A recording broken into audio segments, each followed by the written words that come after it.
My guest today is Mervyn Kersh. Born into a Jewish family in South London, Mervyn is a distinguished Second World War veteran. At the age of 18, he made the decision to join the army.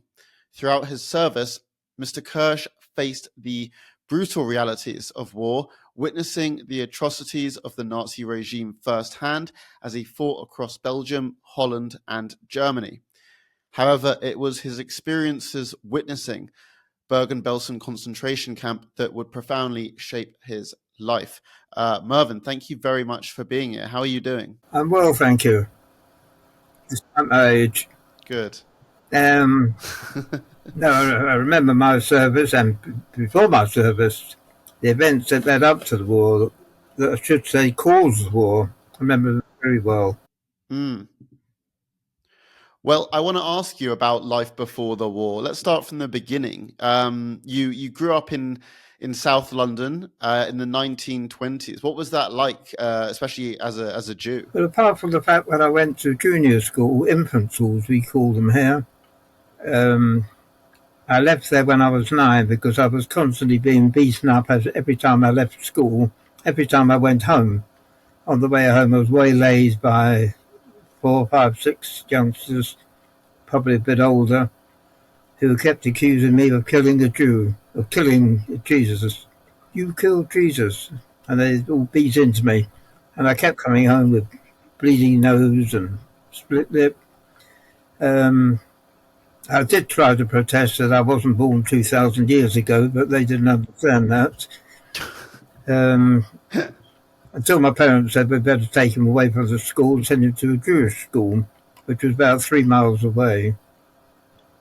So I changed to school, and I stayed there till I was 11, but I got a scholarship to a secondary school. And there was anti-Semitism, but not physical. Nobody tried to hit me anywhere. I was very small, beginning to get a bit taller. When I was about 18, or less, 14, 15, I was above my normal height, above for that age, so I was all right for then on. And when you say there was anti-Semitism, but not physical anti-Semitism, can you tell us a bit more about what that entailed? Well, the remarks of Jew boy and various other uncomplimentary remarks, which was inborn to them. I think as Catholics, although they weren't Catholic, but the Catholic Church has been teaching that for 2,000 years. Jews are responsible, so they've got the label of being nasty people. When I left the infant school at 9, my father got me into the JLB, the Jewish Boys Brigade, Jewish Lads Brigade, where he had been as a boy and my older brother had been. And although I was 2 years younger than the entering age, they let me in and created a special rank for me, midget, which suited me well. There I learnt boxing and wrestling. In particular, I learnt military skills as well, like Morse code, country, finding my way without the sun or the campus, a lot of things, physical training. And I grew and I learnt boxing. When I was evacuated a little bit later, when I was 14, school I went to in Torquay in the West Country, the headmaster asked me what sports I'm interested in. I said football and boxing, sir. And from then he put me in the ring with one of his lads, whom I beat in the 3-round match we had, and I beat him. And then I learned that lad was the schoolboy champion of Devon and Cornwall, a title which then passed to me. And I use that little story, true as it is, whenever I met any new people in the army, the units changed or new people came into the unit, just to let them know that I could box. And nobody ever laid a hand on me. Verbally, yes, but never laid a hand on me as my friends were beaten up to a pulp by their comrades. Skipping ahead to 1943, you decide to join the army. Can you tell us a bit more about your experiences during training with the Black Watch in Scotland? Well, it didn't so much. I wanted to go, yes. I I was called up. We were conscripted. Everyone was conscripted. But it was 7 days after I took my scholarship, matriculation scholarship. They didn't, whether it was deliberate or just chance, I wasn't called up because I went back to school, I went back to college. And I was called up, went to Scotland, the Black Watch, and they're the toughest regiment in the British Army. And they put me through the paces. But having belonged to the Jewish Lads Brigade, a lot of it I knew, a lot of it was easy to me. Marching, rifle drill, though we used sticks then, not rifles. But in the army we used rifles. And I got on very well. After 6 weeks we had examination tests and interviews to see what we were most suitable for. And then the army, I asked to go in the Air Force where my big brother was. But as he was already in North Africa abroad, they said it didn't count. So I went into the army, which I knew nothing about, its makeup or how it's constructed. And they said, well, the army, RAOC. And so that's what it was. I thought I was going to the engineers because I like map drawing. That was one of the hobbies I mentioned. So instead of going to the Royal Engineers, which is the ordnance work, on ordnance work, they put me in the ordinance with an I in it. So when I protested, I've never heard of this outfit, deals with stores, supplies.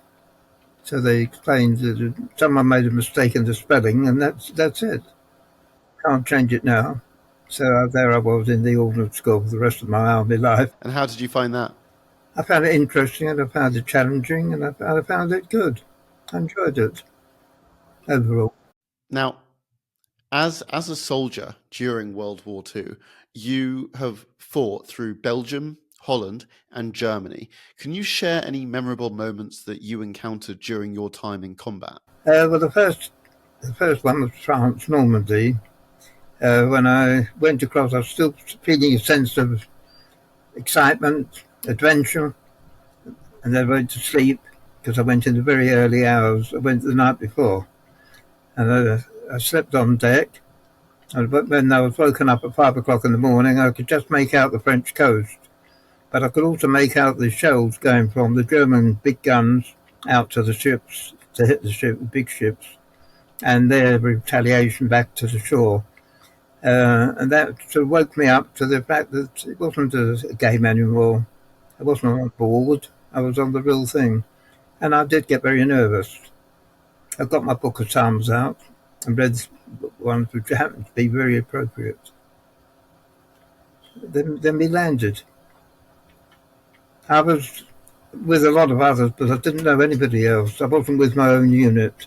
I went ahead of my unit because the recce reconnaissance party that went earlier, 9 out of 10 had been killed. The ship was blown up. It was the only one that day that had been torpedoed, or that night. So the boss, the chief commanding officer, Colonel Gore, came back and asked for volunteers, and I was a volunteer. I felt I had to volunteer.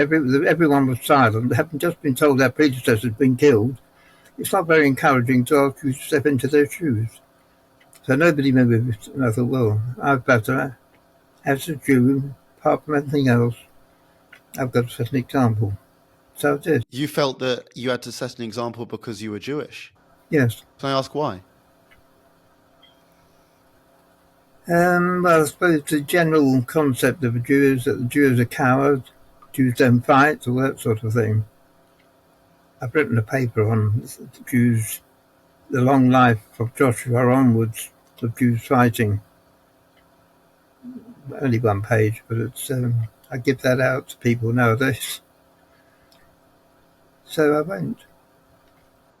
Yeah, I like that. I like that you.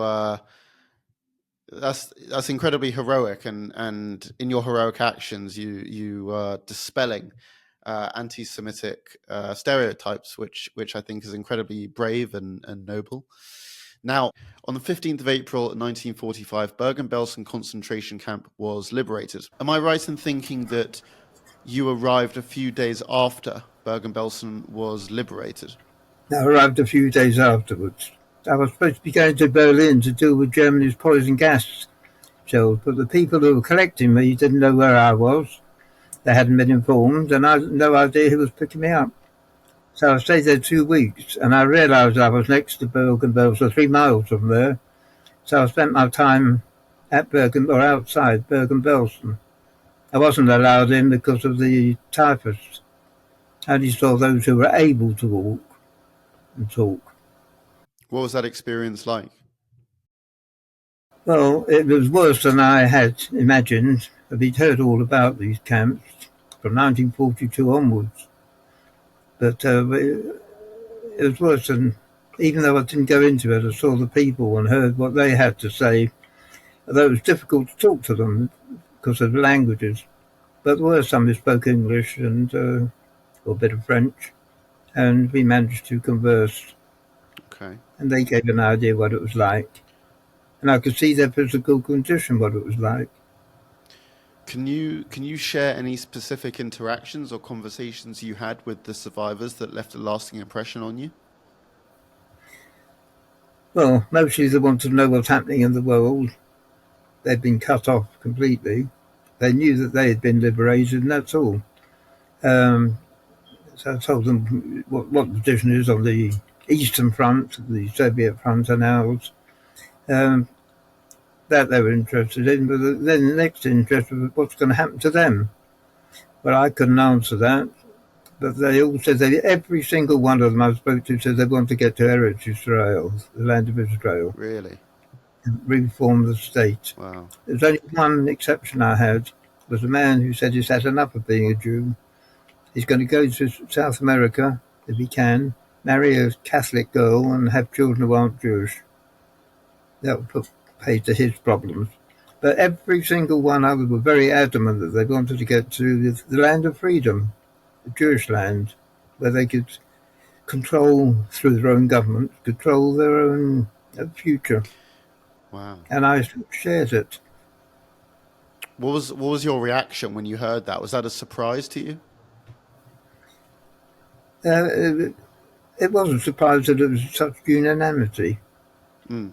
That I was surprised. They obviously had been discussing it amongst themselves through the years they were there, to have every single one except one. And as I say, every single one must have been hundreds I spoke to. We got a ration of chocolate and cigarettes every week.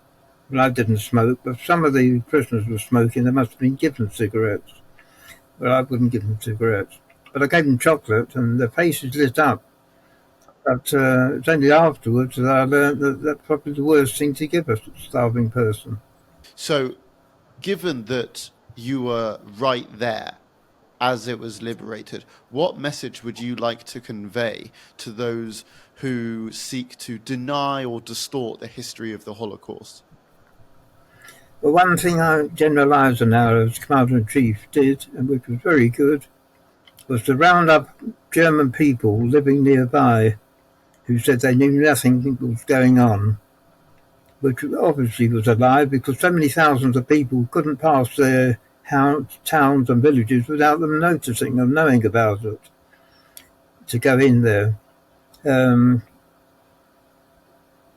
It was important that the local people first saw with their own eyes what was happening, so they couldn't deny it. And of course it's been recorded.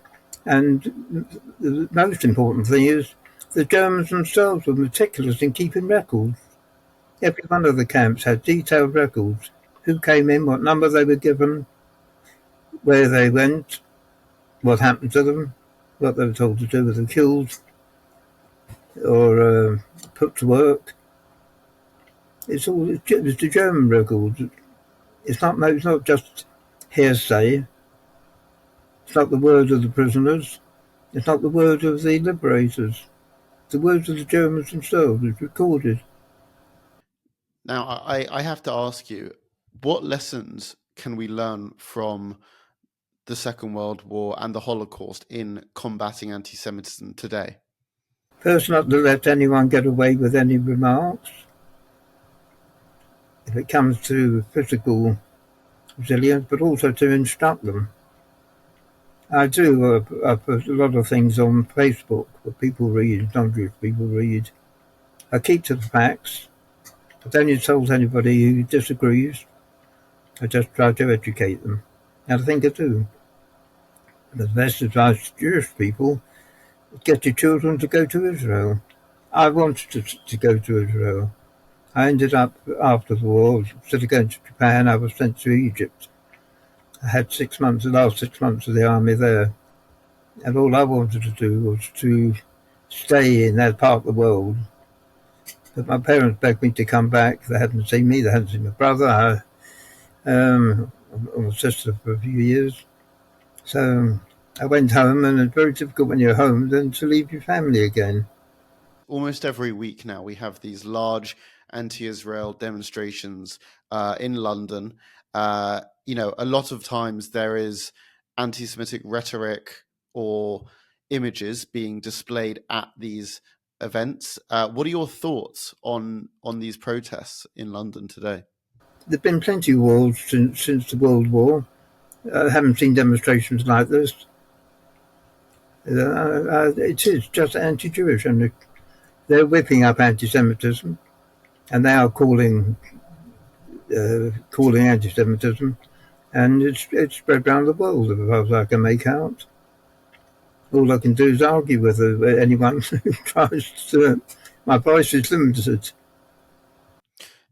Now, following Hamas's terrorist attack on Israel on October 7th, anti-Semitism surged around the world, and in October of last year, within a month of the attacks, the Met reported a rise of 1,350% of anti-Semitism in London alone. When you're hearing these figures, what are your thoughts on the resurgence of anti-Semitism in Britain? Well, it reveals how close to the surface it's always been. Didn't take much to scrape the skin off. Yes, there was an outcry, not only over the cowardly sudden attack, but the method of the attack and what they did during that attack. The atrocities. I've tried to explain to people what they did. And they did it in 1946-48. They did the same thing. They got prisoners and they cut them up, took parts off them for souvenirs, men and women. I tried to explain that. A lot of people don't believe it.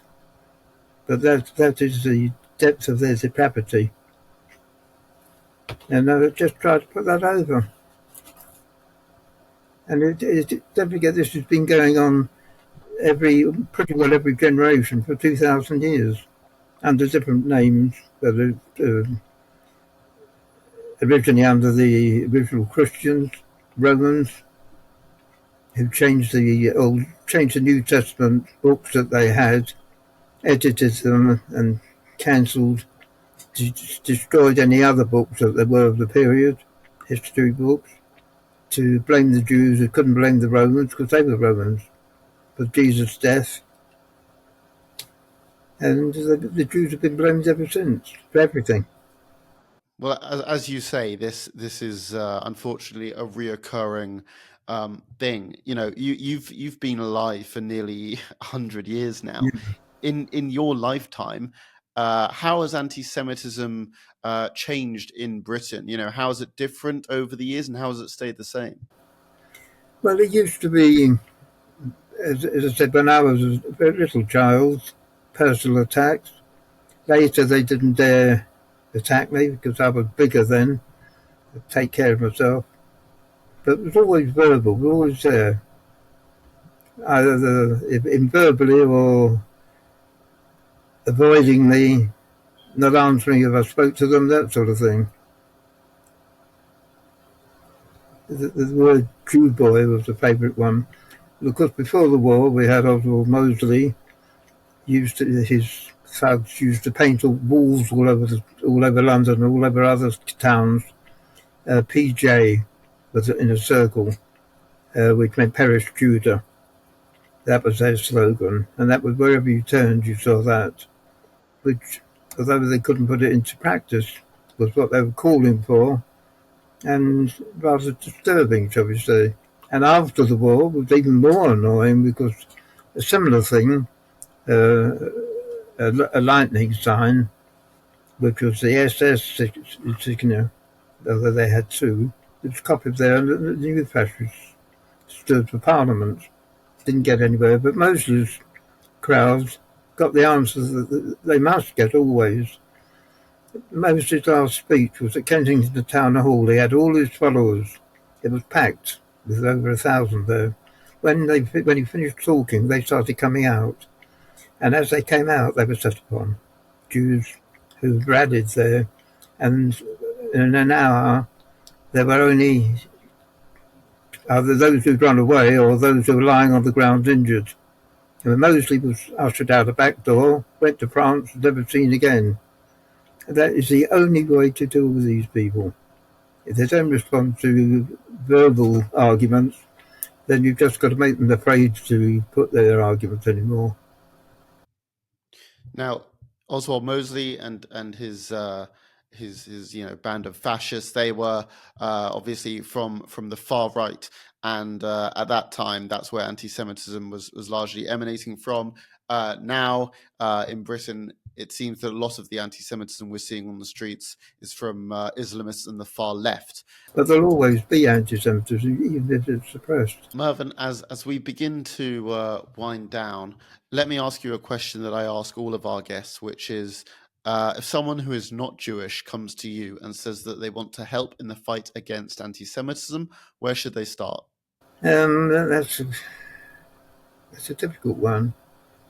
They can start by finding out the facts of Israel, the facts of Jewish life and what Jews believe in or think, politically as well as religiously. That would give them some idea. I think my neighbours, on one side anyway, are like that. They are friends. And I think the reliable friends, whatever happens, I think they will always be by my side, I hope. They can look after my cats while I'm in Normandy, so that's a good start. But you have to educate them and then invite them to come in and join us. Join Jewish organisations, such as counter protest marches. I just wish I was younger and more physically capable these days. I certainly would have gone, but I can't even get there, let alone be there. Mervyn, even the fact that you're doing this, you're speaking on our podcast, you're spreading the word, that in itself is a humongous help. Thank you very much for coming on Podcast Against Anti-Semitism. Well, thank you very much. I'm very pleased if I can help now or in the future. I'll check you 20 years' time, I'll check you. I'll be watching you from above.